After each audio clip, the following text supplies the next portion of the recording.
Hello, അസ്സലാമലൈക്കും. ഇന്ന് ഞാൻ നേന്ത്രപ്പഴം വെച്ചിട്ട് ചെയ്യാൻ പറ്റുന്ന ഒരു സിമ്പിൾ ആയിട്ടുള്ള നല്ല സോഫ്റ്റ് ആയിട്ടുള്ള ഒരു കേക്കിന്റെ റെസിപ്പി ആയിട്ടാണ് വന്നിട്ടുള്ളത്. നമുക്ക് വൈകുന്നേരം ചായന്റെ കൂടെ കഴിക്കാൻ പറ്റുന്ന ഒരു അടിപൊളി കേക്കാണ്. അതുപോലെ തന്നെ നമുക്ക് പെട്ടെന്ന് കുട്ടീസിനൊക്കെ ഉണ്ടാക്കി കൊടുക്കാൻ പറ്റുന്നതാണ്. അപ്പൊ എല്ലാവരും ട്രൈ ചെയ്ത് നോക്കുക. നല്ല രുചിയുള്ള ഈ കേക്ക് എങ്ങനെയാണ് ചെയ്യുന്നത് നമുക്ക് പെട്ടെന്ന് നോക്കിയിട്ട് വരാം. അപ്പൊ അതിന് മുമ്പായിട്ട് ഈ ചാനൽ ആദ്യമായിട്ട് കാണുന്ന ആരെങ്കിലും ഉണ്ടെങ്കിൽ ഒന്ന് ചാനൽ സബ്സ്ക്രൈബ് ചെയ്തിട്ട് ബെല്ലോടെ ഒന്ന് ക്ലിക്ക് ചെയ്യുക. അപ്പൊ നമുക്ക് വേഗം തന്നെ വീഡിയോയിലോട്ട് പോയിട്ട് വരാം. അപ്പൊ ഇതിന് ഞാൻ മീഡിയം സൈസുള്ള 2 നേന്ത്രപ്പഴം എടുത്തിട്ടുണ്ട്. അത്യാവശ്യം പഴുത്ത പഴം തന്നെ എടുക്കുക, അല്ലെങ്കിൽ കറച്ചൊവ ഉണ്ടാവും. അതുപോലെ തന്നെ നേന്ത്രപ്പഴത്തിന് പകരം റോബസ്റ്റ പഴം എടുക്കുകയാണെങ്കിൽ കുറച്ചും കൂടി അധികം ടേസ്റ്റ് ഉണ്ടാവും കഴിക്കാനായിട്ട്. അപ്പൊ അത് നമുക്ക് അവിടെ മാറ്റി വെക്കാം. ഇനി നമുക്ക് മിക്സിക്കകത്തോട് ഒരു ചെറിയ കഷ്ണം പട്ടയും അതേപോലെ തന്നെ കുറച്ച് പഞ്ചസാരയും ചേർത്തിട്ട് നമുക്ക് 1/2 കപ്പ് പഞ്ചസാരയാണ് മൊത്തത്തിൽ വേണ്ടത്. അപ്പൊ ഇച്ചിരി അതിനകത്തോട്ട് ഇട്ടിട്ട് നമുക്ക് ഇതൊന്ന് പട്ട പൊടിഞ്ഞു കിട്ടാൻ വേണ്ടിയിട്ടാണ്. അപ്പൊ നന്നായിട്ടൊന്ന് പൊടിച്ചെടുക്കുക. അപ്പൊ ഞാനിത് നന്നായിട്ട് പൊടിച്ചെടുത്തിട്ടുണ്ട്. ബാക്കി പഞ്ചസാര അവിടെ മാറ്റി വെച്ചാൽ മതി. അപ്പോഴത്തേ ഞാൻ പഴം ഒന്ന് കട്ട് ചെയ്ത് മിക്സിയിൽ ചേർത്തിട്ടുണ്ട്. ഇനി നമുക്ക് പൊടിച്ച പഞ്ചസാരയും അതേപോലെ തന്നെ ബാക്കിയുള്ള പഞ്ചസാരയും കൂടി ഇതിലേക്ക് ചേർത്ത് കൊടുക്കാം. പട്ട ഒരുപാട് വേണ്ട കേട്ടോ, ഒരു ചെറിയ കഷ്ണം പട്ടയെ വേണ്ടുള്ളൂ പൊടിക്കുന്ന സമയത്ത്. അപ്പൊ പഞ്ചസാര മൊത്തമായിട്ട് ഞാൻ ചേർത്തിട്ടുണ്ട്. ഇനി നമുക്ക് ഇതിനകത്തോട്ട് ഒരു 1/2 കപ്പ് പാല് ചേർത്ത് കൊടുക്കാം. എടുക്കുന്ന എല്ലാ ഇൻഗ്രീഡിയൻസും റൂം ടെമ്പറേച്ചറിലുള്ള തന്നെ എടുക്കാൻ നോക്കുക. അപ്പോഴത്തേ ഞാൻ ഇതിലേക്ക് 1/4 കപ്പ് സൺഫ്ലവർ ഓയിൽ എടുത്തിട്ടുണ്ട്.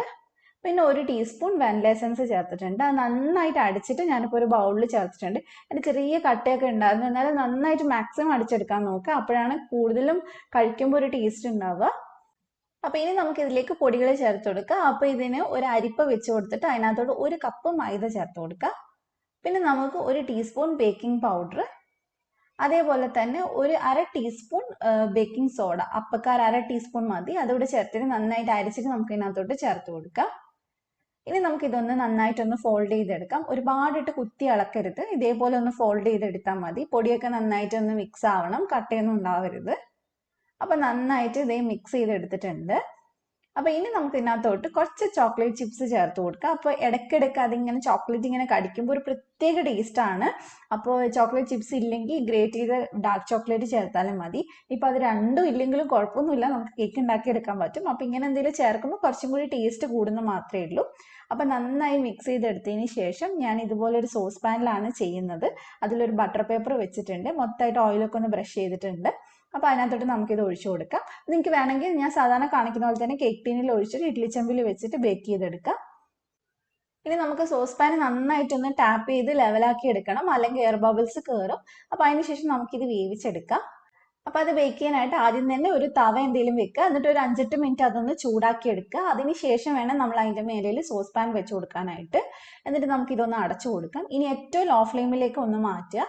അതുപോലെ തന്നെ ഈ അടപ്പിൽ എന്തെങ്കിലും ഹോൾ ഉണ്ടെങ്കിൽ അത് അടച്ചു കൊടുക്കുക.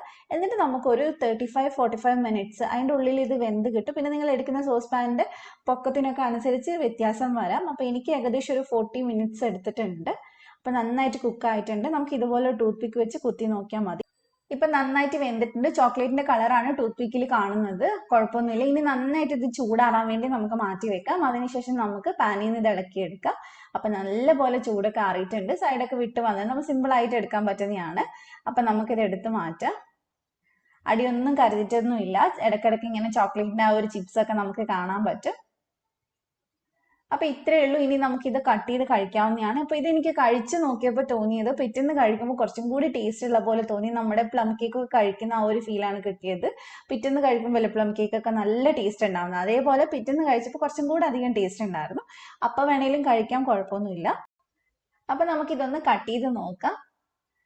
നല്ല സോഫ്റ്റ് ആയിട്ടുള്ള കേക്കാണ്. അപ്പോൾ 1-2 കാര്യങ്ങൾ മാത്രം നിങ്ങൾ ശ്രദ്ധിച്ചാൽ മതി. നിങ്ങൾ വേവിക്കാൻ എടുക്കുന്ന ടൈം, അതേപോലെ തന്നെ പഴുത്ത പഴം നോക്കി എടുക്കാൻ നോക്കുക. അങ്ങനെ കുറച്ച് കാര്യങ്ങൾ ശ്രദ്ധിച്ചാൽ തന്നെ നല്ല ടേസ്റ്റി ആയിട്ടുള്ള നല്ല സോഫ്റ്റ് ആയിട്ടുള്ള കേക്ക് നമുക്ക് ഉണ്ടാക്കിയെടുക്കാൻ പറ്റും.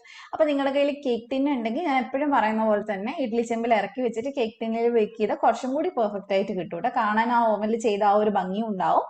അപ്പം നമുക്കിനി ഇതൊന്ന് കട്ട് ചെയ്ത് നോക്കാം.